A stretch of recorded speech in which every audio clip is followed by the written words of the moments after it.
네, 같이 기도하겠습니다. 하나님, 감사합니다. 오늘도 주의 말씀 앞에 우리가 하나님의 능력을 깨닫고 응답을 깨닫고 그 말씀 속에 거하는 자 되게 하여 주시옵소서.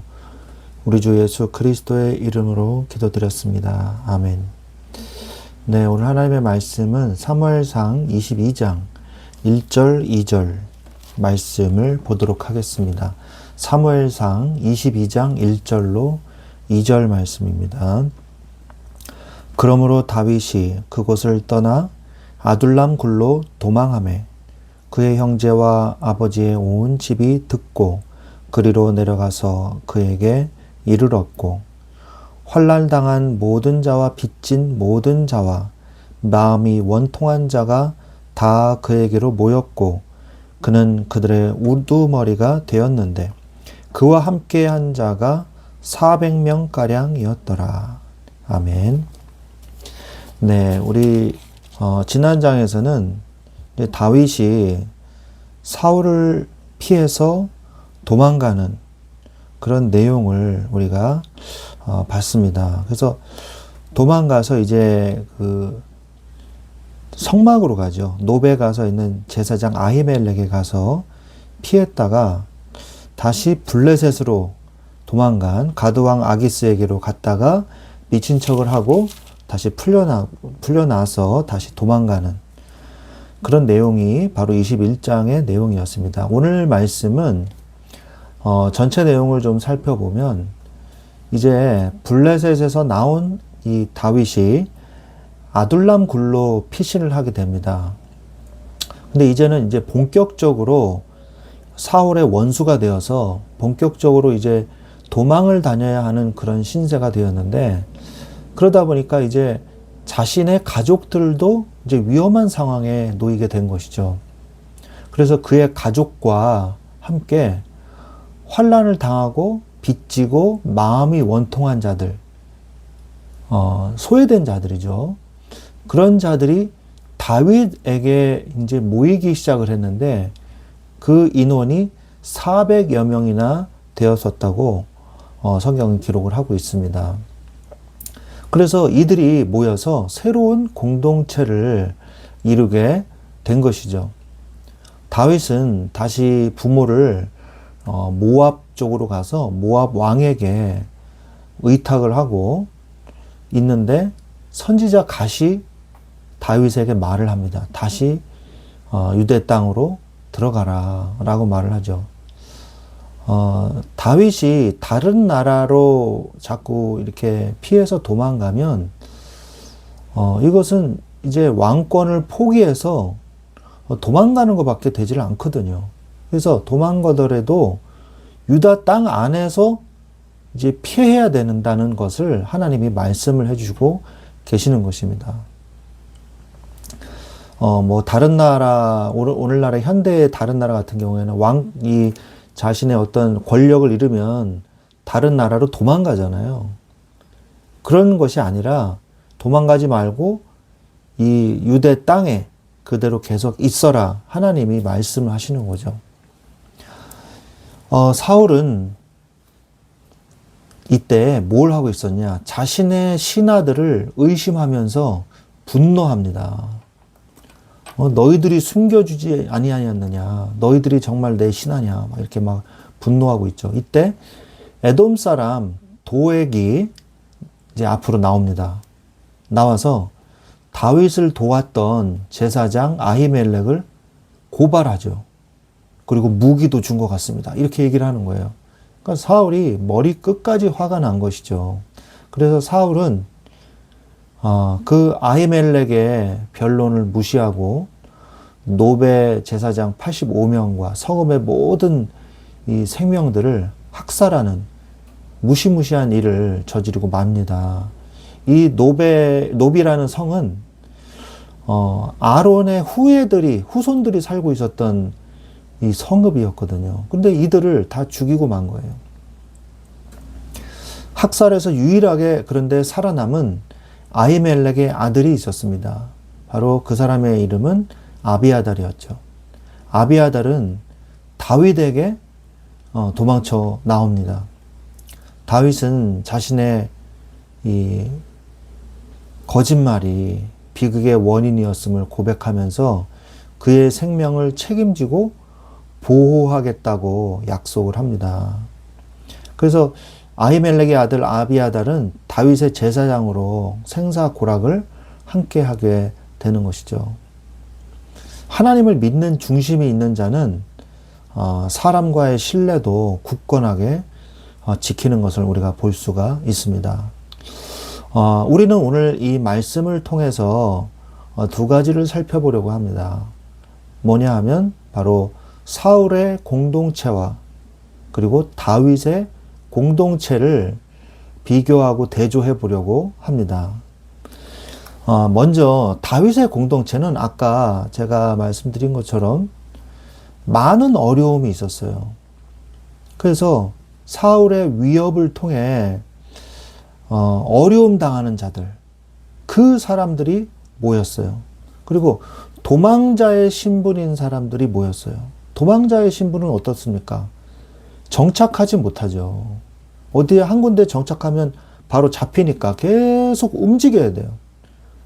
그러니까 먹을 거, 입을 거, 어떻게 할 수가 없는 거죠. 그런데 그러한 상황 속에서도 하나님은 다윗에게 사람을 붙이십니다. 그래서 가족들, 그리고 고통받는 자들, 그리고 제사장 아비아달을 하나님께서 붙여주시죠.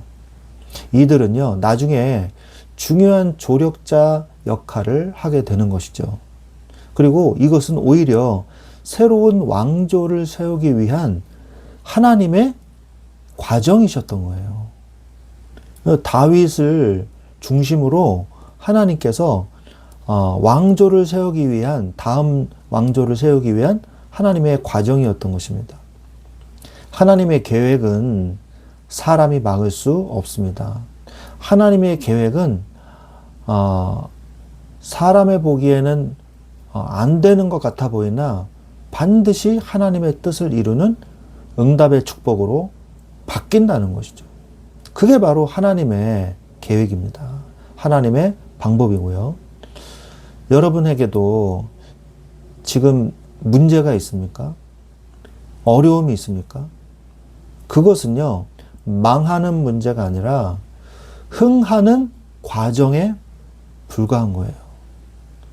예레미야서 29장 11절에 보면 여호와의 말씀이니라 너희를 향한 나의 생각을 내가 아나니 평안이요 재앙이 아니니라 너희에게 미래와 희망을 주는 것이니라 라고 말씀하고 계십니다. 하나님이 우리를 향한 생각은요, 재앙과 공포와 멸망이 아닙니다. 바로 평안입니다. 재앙이 아니라 미래와 희망을 주기 위한 하나님의 인도하심인 것을 우리는 깨닫고 속지 말아야 됩니다. 그럼 우리는 뭘 하면서 이 과정을 견뎌나가야 될까요? 잠언서 4장 23절에 보면 모든 지킬 만한 것 중에 더욱 네 마음을 지켜라. 생명의 근원이 이에서 남이니라 라고 말씀하고 계십니다. 다윗은 이런 어려움과 환난 속에서도요, 불신앙하고 하나님을 원망하는 그런 모습이요, 보이지를 않아요. 그건 뭐냐? 다윗의 마음의 중심이 흔들리지 않았다는 것이고, 하나님께서 다윗의 마음을 지켜주셨다는 것이거든요. 그게 바로 다윗의 공동체가 형성되어지가는 축복이었던 것이고, 가장 중요한 이 기둥이 되는 것이었던 거죠. 다윗이 맨날 흔들리고 계속 불안해하고 그러면은 다윗 밑으로 모였을까요? 모이지 않았겠죠. 자, 사울 공동체는 어땠을까요? 사울의 공동체는요, 다윗의 공동체와는 달리 몰락하고 있었어요. 하나님이 왕으로 세웠지만 사울은 더 이상 하나님이 선택하신 여호와 하나님이 함께 하시는 여호와의 영이 함께하는 왕이 아니었던 거죠. 이미 끝난 거죠. 그래서 사울은 자신의 왕권을 빼앗기지 않기 위해서 다윗을 죽이기에 혈안이 되어 있지 다른 나라의 사정, 정치, 경제, 사회, 문화, 왕으로서의 역할을 하는 그런 모든 것들은요, 다 눈밖이었어요. 폭군으로 전락해버리고 만 것이죠. 불신앙하는 왕이었어요. 하나님을 안 믿는 왕. 체면을 중시하는 왕. 그래서 밑에 이 부하들도요, 하나님을 안 믿는 부하가 있었던 거죠. 당연하죠. 하나님을 안 믿는 지도자 밑에는요, 하나님을 안 믿는 이 부하들이 붙게 돼 있어요. 그래서 에돔 사람 목자장 도액이라는 사람이 있었는데, 이 사람 때문에 이 높 성읍에 아히멜렉과 그 성읍의 모든 자들이요, 학살을 당하는 일들이 벌어지지 않습니까? 사울 왕이 나중에 이 사실을 알고 다 죽여라 그랬더니 병사들이요, 제사장의 가문인과 집안인 걸 알고요, 죽이려고 하질 않았어요. 감히 하나님 앞에서. 오히려 병사들이 더 믿음이 좋아요. 그러니까 사울이 어떻게 하냐. 도액. 이 도액은 뭐 하는 사람이냐. 장군? 뭐 이런 사람은 아니에요. 목자장이에요. 목자장은 뭡니까?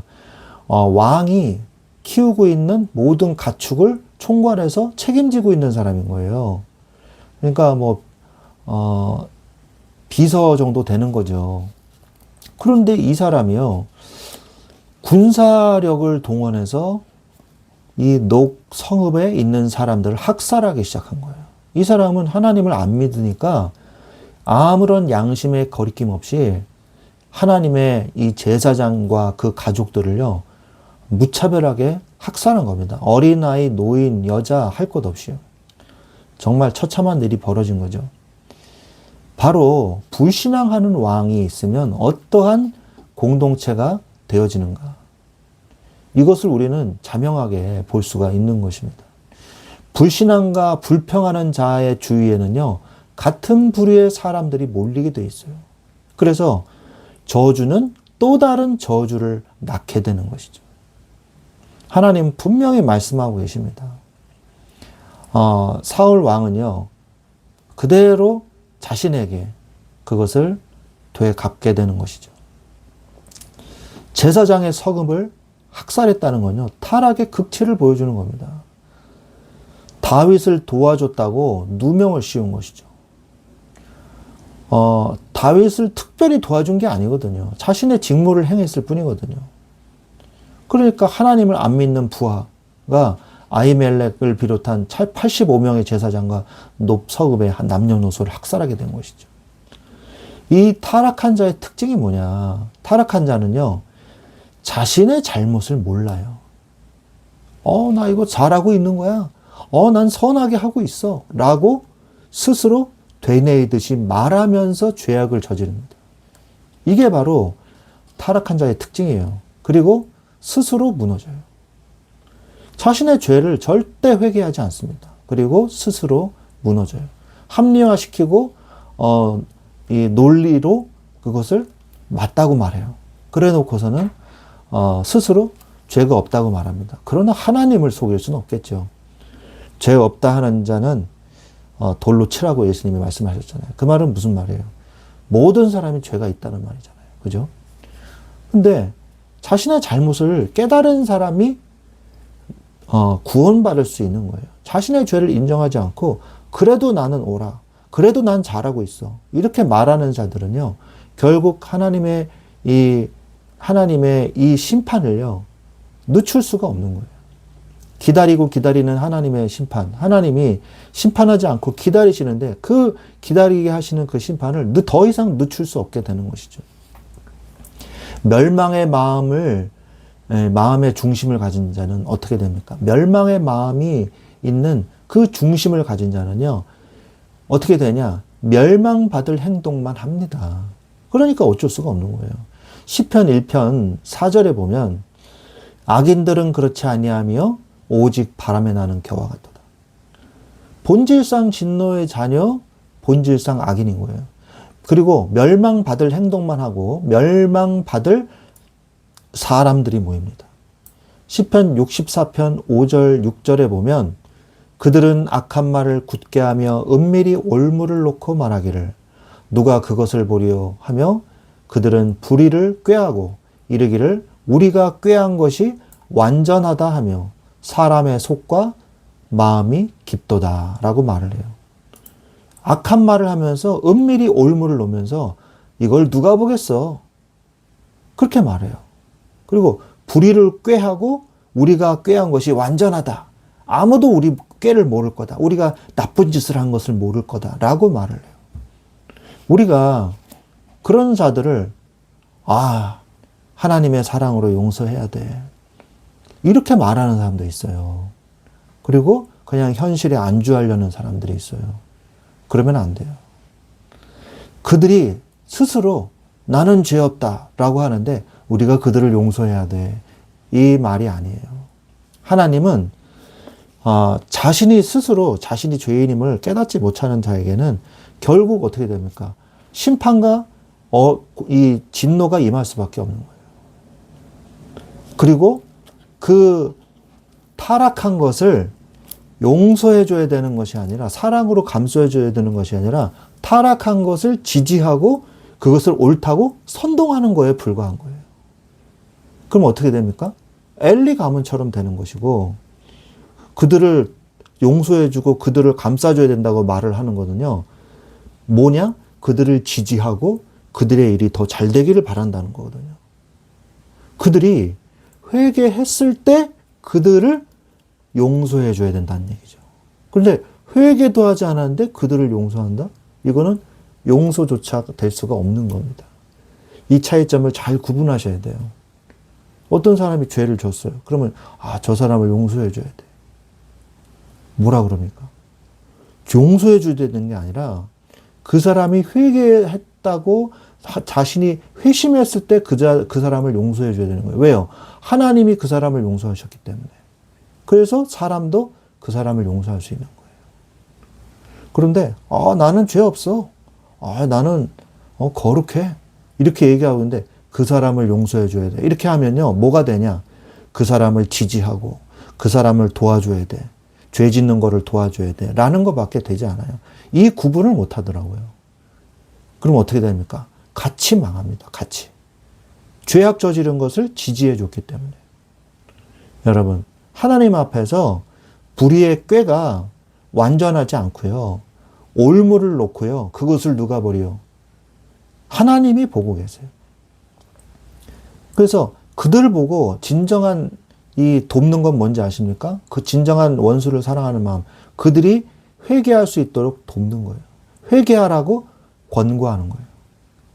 그리고 예수 그리스도 앞에서 진정한 회개를 하고 하나님 앞에 자복할 수 있도록 도와주는 거예요. 그러나 이 악한 영에 사로잡힌 이들이요. 그러기가 쉽지가 않죠. 오히려 왜 네가 나를 핍박하느냐? 왜 네가 나를 공격하느냐?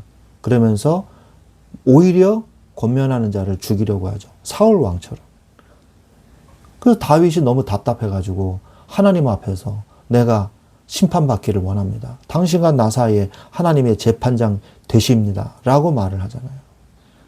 사울 왕마저도 그런 말에 감동을 합니다. 나중에 보면 우리가 23장을 나중에 이제 보면 그런 내용이 나옵니다만 그래서 멸망받을 사람들끼리 모이게 돼 있어요. 같이 망하는 거죠. 그리고 멸망의 결말을 맺습니다. 시편 1편 6절에 보면 무릇 의인들의 길은 여호와께서 인정하시나 악인들의 길은 망하리로다. 멸망이 예언되어 있습니다. 예약되어 있어요. 막을 수가 없어요. 결말은 뭐냐? 망하는 거예요. 같이. 분명히 깨달으시기 바랍니다. 내가 믿음의 공동체 안에 있느냐? 흥하는 하나님의 공동체 안에 있느냐? 아니면 망해가는 공동체 안에 있느냐? 잘 보시기 바랍니다. 망하는 공동체 안에 있다면 빨리 그 자리에서 나와야 돼요. 왜? 그들은 알아듣지 못해요. 자신의 죄를 인정하지 않아요. 그러니까 같이 망하고 싶지 않으면 빨리 나와서 어디 공동체로 가야 돼요? 사울의 공동체가 아니라 다윗의 공동체로 들어가야 되는 거예요. 오늘 여러분들이 그 다윗의 공동체로 들어간 여러분들이 되시기를 바랍니다. 이 남은 자들의 연합은 어떻게 됩니까? 고통 속에 있는 자들, 다윗의 가족들, 환난당한 자, 빚진 자, 원통한 자, 제사장 아비아달, 고통 속에 있는 자들이잖아요. 하나님께서 그들을 고통을 잊게 하시는 거예요. 하나님의 방법은 어떤 방법이냐? 하나님은 낮은 자를 부르사 귀하게 쓰십니다. 고린도전서 1장 27절, 28절 말씀에 보면 그러나 하나님께서 세상에 미련한 것들을 택하사 지혜 있는 자들을 부끄럽게 하려 하시고 세상에 약한 것들을 택하사 강한 것들을 부끄럽게 하려 하시며 하나님께서 세상에 천한 것들과 멸시받는 것들과 없는 것들을 택하사 있는 것들을 폐하려 하시나니 라고 그랬어요. 하나님은 힘들고 어렵고 고통받는 자들을 부르셔서 귀하게 쓰십니다. 여러분의 모습을 보지 마시고 여러분의 중심을 하나님께 드리세요. 그러면 됩니다. 환난인 것 같지만 결국 흥하게 됩니다. 다윗과 같이.